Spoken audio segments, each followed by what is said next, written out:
Shalom semuanya, pada hari ini saya akan membahas apa itu perjamuan kudus.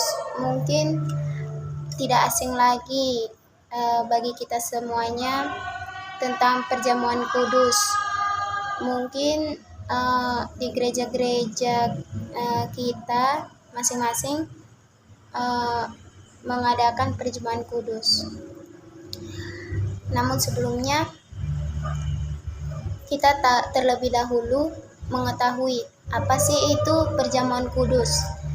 Kalau perjamuan kudus itu adalah menjadi salah satu bentuk peringatan akan kematian Yesus Kristus di kayu salib dan kebangkitan Yesus Kristus.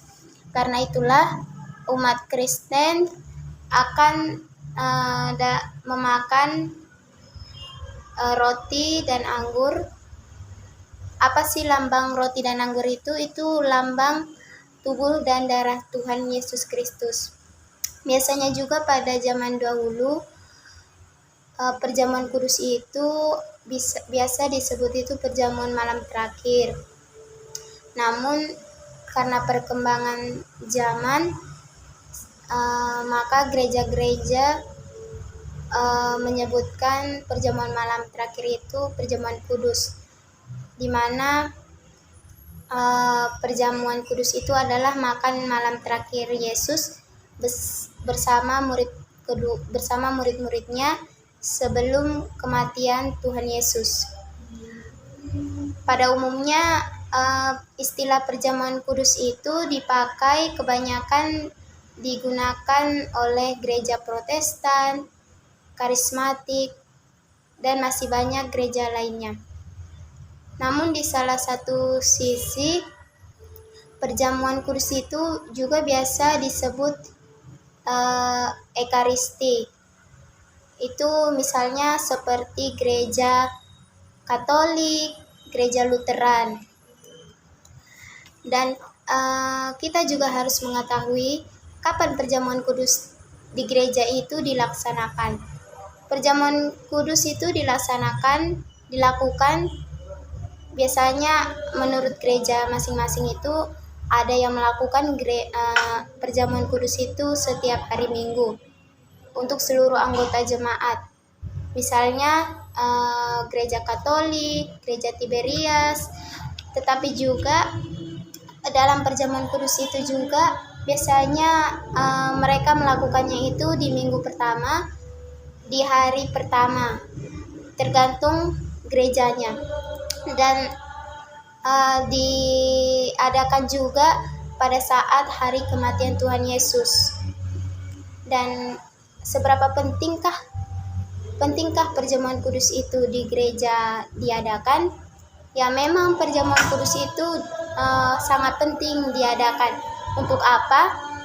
Supaya kita bisa memahami dan mengajarkan bahwa perjamuan kudus itu adalah saluran yang penting bagi seluruh umat Kristen, supaya mereka bisa menerima anugerah Allah itu. Jadi kalau dibilang perjamuan itu penting, ya sangat penting.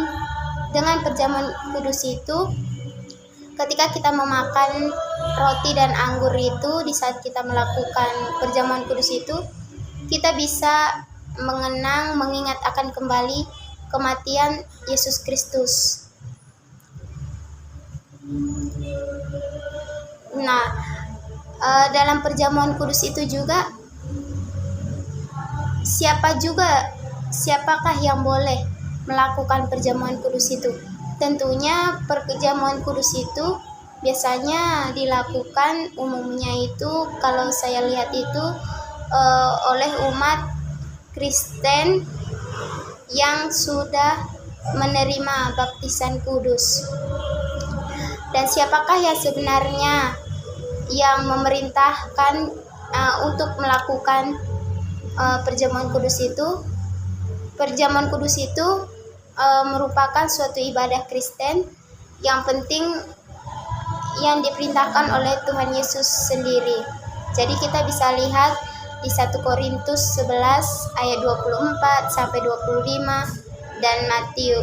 Begitu juga kita bisa melihat di Matius 26 ayat 26 sampai 27. Awal perjamuan kudus itu bisa kita lihat di gereja mula-mula, di mana gereja mula-mula itu melakukan perjamuan kudus di setiap hari. Setiap hari mereka melakukan itu berpindah-pindah dari rumah ke rumah sambil mereka belajar tentang karya Yesus. Dan Alkitab juga mencatat bahwa mereka semua hidup dalam kasih karunia yang melimpah-limpah. Bisa kita juga lihat di Kisah Para Rasul 4 ayat 33. Dan apa sih tujuan kita melakukan perjamuan kudus itu adalah sebagai peringatan akan Yesus, di mana dalam perjamuan kudus itu orang-orang yang bersekutu dengan tubuh dan darah Kristus, yaitu dengan Tuhan Yesus sendiri yang mengorbankan dirinya di kayu salib. Untuk apa? Untuk menebus dosa manusia. Begitu juga pada saat kita melakukan perjamuan kudus, Yesus itu hadir dalam perjamuan kudus itu. Melalui apa? Melalui pemaknaan terhadap roti dan anggur secara rohani. Artinya di sini bahwa ketika kita mengambil roti sebagai lambang tubuh Kristus yang dikorbankan, maka kita harus memahami bahwa sebagaimana roti yang menumpuk itu menguatkan tubuh, sama halnya juga dengan tubuh Kristus itu yang merupakan makanan yang dapat menghidupkan jiwa kita secara rohani. Demikian pula ketika kita mengambil anggur sebagai darah Kristus, itu maka yang harus kita pahami dalam kita mengambil anggur sebagai darah Kristus itu adalah menyegarkan dan menguatkan jiwa kita.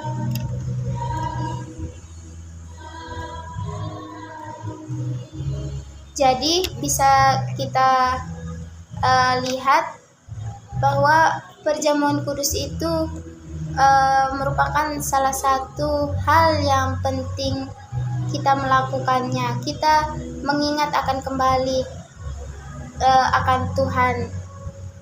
Ketika kita melakukannya, kita juga sadar akan pengorbanan Tuhan. Begitu Tuhan mengasihi kita, dan kita juga melihat fenomena perjamuan kudus itu memang sampai sekarang dilakukan sesuai dengan gerejanya tertentu. Mungkin itu saja yang bisa saya sampaikan pada hari ini. Tuhan Yesus memberkati. Shalom.